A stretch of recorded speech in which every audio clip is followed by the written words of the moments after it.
السلام عليكم ورحمة الله وبركاته. كلنتي wanaagsan daawadayaal waa mar kale iyo channelkeeni barasho.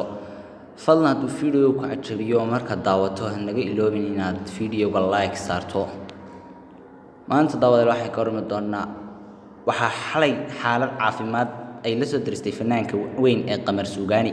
Haddaba Qamar Suugaani ayaa muddooyinkii u dambeeyay fanka xoog ku haystay. Haddaba waxaynu wada ogsoonayn xaaska hore Qamar Suugaani ay maalin dhaweyd Hargeysa ku soo dhaweysay jacaylkeeda maxaajigeeda cusub ay nolosha la wadaagi doonto iyadoo arrinkaasi uu maqlay Qamar Suugaani. Haddaba Qamar Suugaani ayaa arrinkaasi aad uga naxay isagoo inta wixii ka dambeysay fanaanku miir beelay. Haddaba waqti xaadirkan xaaladda fanaanka ayaa sidii hore ka soo fiicnaanaysa, balse su'aasha isweydiinta mudan ayaa ah waa maxay sababta uu Qamar Suugaani uga gubanayo arooska Ugbaad Aragsan. Haddaba sababta uu ka xumaanayo ayaa ah in ay iyaduba arooskii Qamar Suugaani ka xumaatay oo ay isku dayday inay rabshado ka abuurto.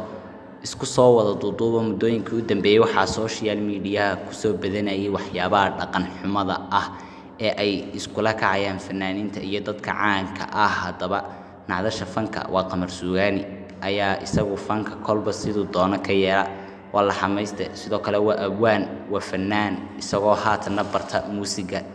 Dhanka kale Ugbaad Aragsan ayaa loo arkaa inay ahayd qofkii ka dambeysay horumarka Qamar Suugaani maadaama ay iyadu isaga fanka uga soo horeysay bacdayn markay isguursadeen ay ka dhigtay qof jira isagoo markii dambe cidlo uga dhaqaaqay. Haddaba imika Qamar Suugaani ayaa qaba Nasiim Sooraan oo ahayd gabadhii baasaboorka lagu raacay. daawadayaal intaasi ayaa ay ku soo gabagabeynaa ama ay ku soo xidhinaa barnaamijkeena aan idinka diyaarinaynay ceeshka noqday inta aan waqti gelinay. idinkuna na qiimeeya daawadayaal, video-ga share garee, sidoo kale like garee xag horaan idinku soo sheegay, sidoo kale kambareelka furo si aad la socoto fiidiyada cusub aanu soo gelin doono. noqo tiimka barasho, waan hubaa waan ku soo dhaweynaynaa daawadayaal. intaa waxaa dheer in muddooyinkii u dambeeyay social media waashay iyadoo ay bateen waxyaabihii xumaa. Haddaba waa maxay sababta ayna dadku u daawan waxyaabaha wanaagsan ee social media?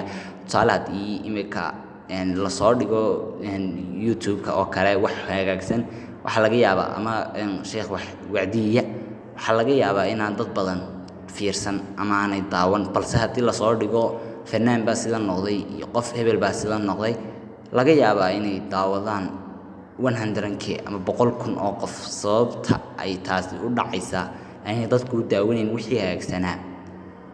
fikirkaaga nagula wadaag qaybta hoose ee commentiga fariimaha, waana nagu mahadsantihiin daawashada muuqaalkan aad daawateen iyo sidaad noo soo dhaweynaysaan. Thank you for watching. Don't forget to subscribe and like and comment and share.